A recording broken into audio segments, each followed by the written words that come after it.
जय हिंद, नमस्कार। मैं अंबर जैदी स्वागत करती हूँ आप सबका एक बार फिर से हमारे आज के कार्यक्रम में। आज हम चाइना से जुड़ी एक खबर लेकर आप सबके सामने हाजिर हुए हैं और खबर ये है कि चाइना के अंदर पिछले कुछ महीनों में हमने देखा गया है कि काफ़ी बड़े-बड़े जो आर्मी ऑफिसर्स हैं, आर्मी जनरल्स हैं, उनको एक्सपेल किया गया। अब फिर से चाइना के naval chief top nuclear scientist को एक्सपेल किया गया है फ्रॉम नेशनल लेजिस्लेचर।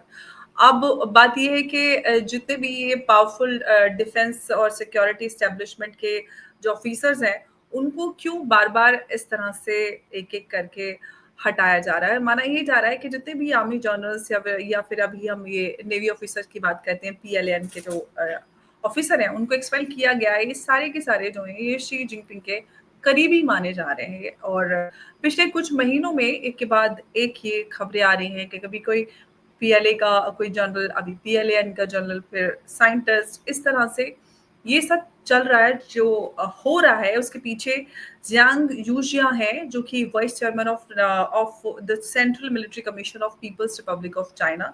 माना ही जा रहा है कि धीरे-धीरे करके शी जिनपिंग को कमज़ोर किया जा रहा है। जो भी करीबी हैं जर्नलिस्ट शी जिनपिंग के, उनको दूर किया जा रहा है पावर सर्कल से।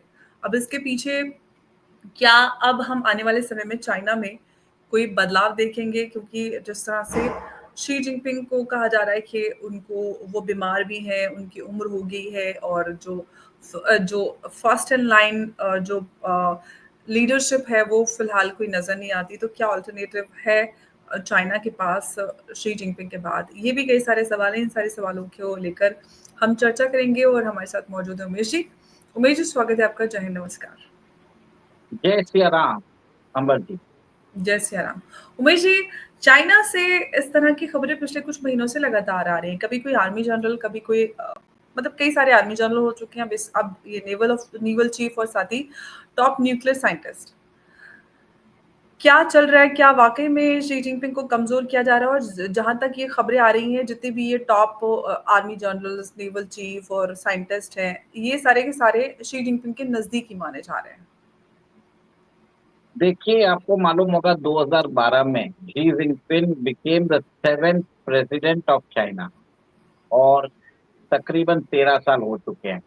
हुँ, और इस 13 साल के अंदर आपने देखा है कि Xi Jinping is the general secretary of Chinese communist party. He is the president of the military commission, Chinese military commission, और वो प्रेसिडेंट है रिपब्लिक ऑफ चाइना के। देखिए, जी। चाइना के अंदर बताया जाता है कि 3 बड़े पोस्ट है, तीनों पर शी जिनपिंग ही है और उन्होंने ओवर सेंट्रलाइजेशन ऑफ पावर कर दिया। अब बताया जाता है कि उन्होंने इस अपने 12 से 13 साल के रूल में उन्होंने अपने जो हितैषी है, उनको एक तरह से इम्पोर्टेंट पोज़ीशन में लेके आ चुके हैं। अब देखिए, हद तो ये सब हो गई थी कि जब लास्ट सेशन हुआ था 2022 में, तो आपको मालूम है कैसे उन्होंने हू जिनताओ को, जब किसी की मीटिंग हो रही है, मतलब मेजर मीटिंग हो रही है, तब उस वो डेलीगेट्स, सारे डेलीगेट्स के सामने उनको एस्कॉर्ट करके बाहर किया गया। तो कहीं न कहीं आप ये देखेंगे कि ये ओवर सेंट्रलाइज़ेशन ऑफ पावर हो रहा है, इसके कारण चाइना में बहुत बड़ा प्रॉब्लम चालू हो गया। वहाँ पे किसी की जवाबदेही नहीं है। देखिए, चाइना के अंदर बताया जाता है कि उनकी जो सेंट्रल मिलिट्री कमीशन है, वो बता रही है कि चाइनीज़ फोर्सेस बहुत करप्ट हो चुके हैं, हुँ, जनरल्स करप्ट हो चुके हैं। ऐसा है कि वो मिसाइल के अंदर पेट्रोल नहीं भरते, पानी भर के रख देते हैं। करप्शन वहाँ तक पहुँच चुका है। अंदर से चाइना एक तरह से चरमरा गया है। और आपको मालूम है, हू जिनताओ जैसे जो सीसीपी का स्ट्रक्चर होता है, वो 7 लोगों का स्ट्रक्चर होता है। उसमें जो 2 मेन नेता है, एक तो वेन जियाबो है और एक है हू जिनताओ। ये दोनों मिल के एक तरह से शी जिनपिंग से एक तरह से ऑर्डरली ट्रांजिशन ऑफ पावर वो चाहते हैं चाइना के अंदर। शी जिनपिंग ने भले ही लोगों के साथ बदसलूकी की, बट वहाँ पे सीसीबी नहीं चाहता कि एक एग्जाम्पल क्रिएट हो, रिवेंज नहीं चाहता। वो चाहता है कि ऑर्डरली ट्रांजिशन चालू हो। तो आपने अभी देखा है कि ज़ांग यूजिया जो वाइस चेयरमैन हैं, चाइना के मिलिट्री कमीशन के, वो शी जिनपिंग के जितने भी जनरल्स हैं, उन लोगों को हुँ। हटा रहा है। और एक और एक चीज आप ये देख लीजिए, हु जिनताओ एक चाइना में एक सीसीबी के अंदर यूथ रेजिस्टेंस फ्रंट करके एक है, जो अब मीटिंग हुई थी मई में, उसमें बताया जाता है कि वहां पे बहुत बड़ा अपोजिशन हुआ था शी जिनपिंग के ओवर सेंट्रलाइजेशन ऑफ पावर के अंदर। फिर अब बात की जा रही है कि शी जिनपिंग के जितने भी डेलीगेट्स हैं उनको हटाया जाए और हु जिनताओ के नॉमिनीज को लेके आया जाए। तो अब जो यंग रेजिस्टेंस मूवमेंट है, जो यंग रेजिस्टेंस फ्रीडम मूवमेंट है, वो एक तरह से चाइना के नेक्स्ट इलेक्शन कुछ आने वाले हैं, अगस्त में मीटिंग होने वाली है, उसके अंदर वन थर्ड जो होंगे ये हु जिनताओ के नॉमिनीज होंगे। अब देखिए, जो जिनताओ अपनी एक तरह से पावर बढ़ा रहे हैं, वेन हम्म। जियाबो भी वो एक तरह से फॉर्मर प्रीमियर ले चुके हैं। अब ये जो चाइना के अंदर सीसीपी के अंदर जो 7 लोग होते हैं, शी जिनपिंग के इस डिसीजन से भी नाखुश है कि उन्होंने अपने आप को प्रेसिडेंट फॉर लाइफ बना दिया है। और कहीं ना कहीं बताया जाता है, जैसे आपने बताया कि शी जिनपिंग की दिमागी हालत बरोबर नहीं है। एक और एक चीज नोट करिए, एक तरह से नेपोटिज्म के हिसाब से उन्होंने अपनी वाइफ को भी एक तरह से मेंबर अपॉइंट कर दिया था चाइनीज के एब्सोल्युटली। मिलिट्री कमीशन में। तो बताया जाता है कि थोड़े दिन पहले लुकाशेंको गए थे, बेलारूस के प्रेसिडेंट, वो गए थे चाइना।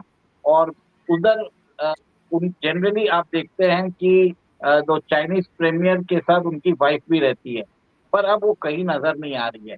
जी जिनपिंग अभी 3 नेशन के टूर पे भी गए थे, वहां पे भी लेडी जी जिनपिंग नजर नहीं आई थी। तो बहुत सारे रूमर्स है, अटकलें लगाई जा रही है कि शी जिनपिंग की जो वाइफ है उसको एक तरह से अरेस्ट कर लिया गया और एक तरह से उसको डिटेन किया है। और आपने याद भी होगा कि थोड़े दिन पहले लॉरा लूमर जो अमेरिका में है, उन्होंने शी जिनपिंग की डॉटर के बारे में बताया कि वो यूएस में रह रही है और उनको एक तरह से प्रोटेक्शन दे रही है चाइना की सीक्रेट सर्विस। तो उनको भी वापस डिपोर्ट करने की बात की गई जा रही है।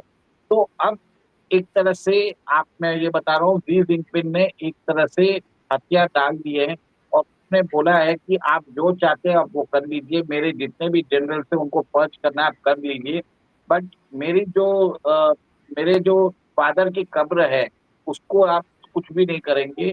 मैं आपका आप जो बोलेंगे वो करने को तैयार हूँ, आप जैसे अपियर करने को बोलेंगे वैसे तैयार हूँ। तो Xi Jinping is virtually under detention. अभी आप देखिए ब्रिक्स समिट में भी वो नहीं जा रहे।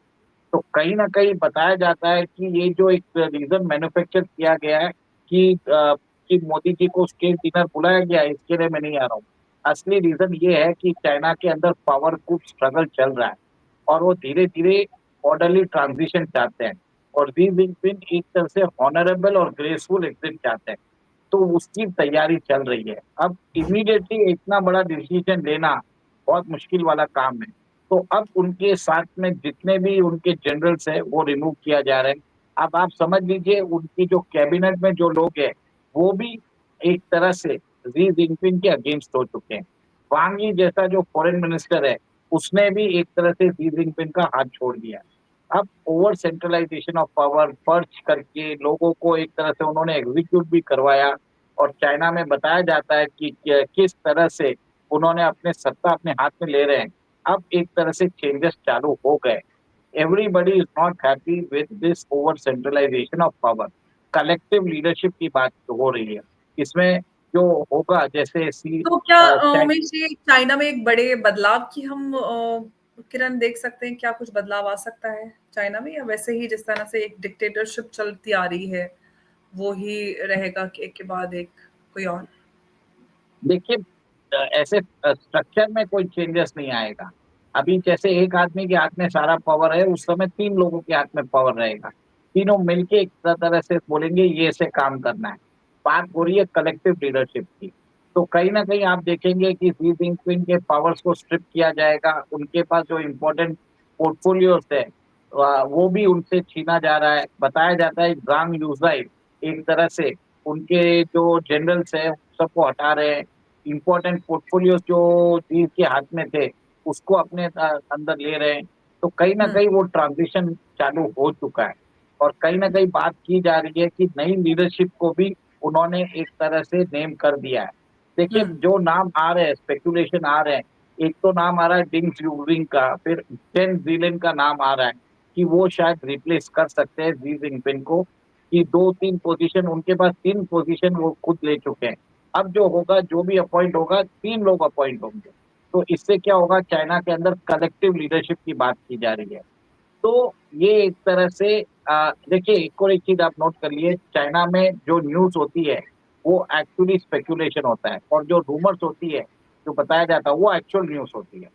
अब ये देख लीजिए, जो बहुत तरह से ट्विटर हैंडल्स में और एक तरह से चाइनीज के जो सोशल मीडिया एप्स में बात हो रही है कि जोंग नॉन हाइव, जिधर बताया जाता है कि सीसीपी की टॉप लीडरशिप उधर रिसाइड करती है, तो लोगों ने जोंग नॉन हाइव के कोऑर्डिनेट शेयर करना चालू कर दिया इसराइल हुँ, और ईरान के वॉर में। उन्होंने ये बोल दिया कि अमेरिका को आप इसको ही बॉम्ब कर दीजिए। तो देखिए, चाइना के अंदर इंटरनल डिसेंट बढ़ रहा है, और इसमें गलत नहीं है, क्योंकि आपको मालूम है चाइना का डेट टू जीडीपी 300% है। बहुत लोग बोलेंगे कम है, वैसी बात नहीं है, मैं सीधा बोल रहा हूँ, क्योंकि चाइना के जो गवर्नर है, उन्होंने खुद एक्सेप्ट किया ये बात। Deputy governor of the people's bank of China, उन्होंने बोला है 303% है, जिसमें बताया जाता है कि जो हाउस होल्ड डेप्ट है 70% है, इंडस्ट्रियल डेप्ट है जो है 170%, लोकल गवर्नमेंट डेप्ट है इट इज अराउंड 65%। तो डेप्ट कैसा भी हो, उसको रिपे करना है। तो अगर चाइना की इकोनॉमी अगर 18 ट्रिलियन है, तो उसका डेप्ट अराउंड 50 ट्रिलियन है। इसके कारण चाइना के अंदर बैंकिंग फेलियर होने के चांसेस है। उनकी रियलिटी कंपनी एक तरह से अभी बस्ट होती जा रही है, ओवरसीज डेप्ट वो लोग डिफॉल्ट कर रहे हैं। और घोस्ट चाइना टाउन्स के अंदर कहते हैं कि चाइना में कितने सारे घोस्ट टाउन्स हैं। उन्होंने डेवलपमेंट करके छोड़ दिया, वहाँ पे कोई रहने वाला नहीं है, कोई अब खरीदने फिफ्टी वाला नहीं। वन 51 गोस्ट टाउन है, और एक गोस्ट टाउन तो बीजिंग के पास ही है, और शी जिनपिंग के नाम से बनाया गया है, और एक गोस्ट टाउन के ऊपर $100 बिलियन उन्होंने खर्चा किया है। $1 बिलियन बता देता हूँ, 8,500 करोड़ का होता है। तो आप समझ लीजिए, एक सिर्फ एक ghost town is worth around 8,50,000 crore Indian rupees में। ठीक है, ऐसे 51 उनके पास गोस्ट टाउन है। तो आप समझ जाइए, $5.1 ट्रिलियन के तो गोस्ट टाउन है। भारत की इकोनॉमी $4.2 ट्रिलियन की है। और चाइना के अंदर जो बताया जाता है डेटा, वो एक तरह से you can not trust the data. लोग बता रहे हैं कि चाइना के अंदर जो जीडीपी वो जो प्रोजेक्ट कर रहा है, वो एक्चुअल जीडीपी नहीं है, वो कम है। क्योंकि कुछ पैरामीटर्स होते हैं, जैसे जीडीपी को जो डेटा चाइना रिलीज करता है, और हुँ, यूएस के जो एक्सपर्ट्स हैं, जो इलेक्ट्रिसिटी कंजम्पशन, प्राइस कंजम्पशन को देख के समझ जाते हैं। एक और एक चीज है, चाइना ने हाई स्पीड रेलवे भी बनाई है। बताया जाता है कि वो एक तरह से व्हाइट एलिफेंट हो चुके हैं चाइना के लिए। चाइना के अंदर बैंकिंग फेलियर चालू हो गया। चाइना के अंदर आप ये देख रहे हैं, उनकी जो मैन्युफैक्चरिंग इंडेक्स है, पीएमआई इंडेक्स, वो 50 के नीचे जा जा चुकी है। और बताया जाता है कि इवन फॉर 16 to 17 मंथ वहां पे रियल स्टेट के प्राइसेस गिरते जा रहे हैं। जॉब्स नहीं है। टैरिफ वॉर के कारण बहुत सारी इंडस्ट्रीज को फर्क पड़ा है। पहले चाइनीज गवर्नमेंट क्या बोलता था कि आप 100 रुपए का माल 80 में बेचो, 20% उनको एक तरह से सब्सिडी क्रेडिट दिया करता था। उसको एक तरह से वापस चाइना उनको रिफंड कर देता था मैन्युफैक्चर को। वो सब बंद कर दिया है, क्योंकि पैसे नहीं है चाइना में। अब वहां पे एक तरह से आप ये समझ लीजिए, उनका मिलिट्री एक्सपेंडिचर बढ़ रहा है, सर्वेलेंस बजट बढ़ रहा है। देखिए, चाइना एक तरह से गुब्बारा जैसा बनाया हुआ है। कब ये खत्म होगा हमको नहीं मालूम, पर जिस दिन भी क्रैश होगा, वो सोवियत यूनियन स्टाइल कोलैप्स होगा। इस तरीके से वहां पे सीसीपी के लोग डर चुके हैं। उनको मालूम पड़ रहा है कि लोग वहां पे बोलना चालू वो कर चुके हैं। आपको याद होगा 1991 में तियानमेन स्क्वायर मैसेकर हुआ था। उस समय 10,000 स्टूडेंट्स को बेजिंग में मार दिया गया था। ठीक है, सीधा मतलब उनको खत्म ही कर दिया गया था, चाइनीज कम्युनिस्ट पार्टी। उसके बाद चाइना में शांति इसके लिए हुई क्योंकि वहां पे ग्रोथ रेट बढ़ रही थी। अब चाइना एक तरह से मिडिल इनकम ट्रैप में आ चुका है। उसकी ग्रोथ रेट नहीं बढ़ रही है। उसकी जो टोटल फर्टिलिटी रेट है, वो 1.2 या 1.3 पहुंच चुकी है। जो हुँ, मतलब बताया जाता है कि टीएफआर जो बोलते हैं, जिसके अंदर 2.1 होनी चाहिए, जिसके कारण जो इक्विलिब्रियम ऑफ पॉपुलेशन है वो मेंटेन होता है, वो नहीं हो रहा है। चाइना के अंदर डेमोग्राफिक डिविडेंड नहीं नाइटमेयर हो गया है। वहां पे वृद्धों की पॉपुलेशन बहुत ज्यादा हो गई है। अब एब्सोल्युटली। वहाँ पे सिंगल चाइल्ड पॉलिसी के कारण बताया जाता है कि एक चाइल्ड को 4 ग्रैंड पेरेंट्स का उसको ख्याल रखना पड़ता है, 2 पेरेंट्स का ख्याल रखना पड़ता है, तो कम से कम 6 डिपेंडेंट्स उसके पास रहते हैं। तो वहाँ पे चाइना में सोशल स्ट्रक्चर क्रम्बल हो रहा है, इंजीनियरिंग ग्रेजुएट्स को जॉब्स नहीं मिल रहे हैं। एक तरह से चाइना में जो इंडस्ट्रीज होती है, they don't go on profit. वहाँ पे एक ही चीज़ है कि मिनिमम प्रॉफिट से वो मैक्सिमम आउटपुट जनरेट करने की कोशिश करते हैं। अब जब जियोपॉलिटिकल रिस्क आते हैं, वो संभाल नहीं पाते हैं। जैसे अभी डोनाल्ड ट्रम्प ने टैरिफ इम्पोज किया, तो चाइना में बता रहे हैं कि वहाँ पे वो इंडस्ट्रीज खत्म सी हो गई है। इतना सब प्रॉब्लम्स होने से चाइना के अंदर एक तरह से वहाँ पे लीडरशिप चेंज की बात हो रही है। एक मेरा मानना ये है, by the end of the next year Xi Jinping will not remain as the president of China anymore. वहाँ पे एक तरह से you will see a change।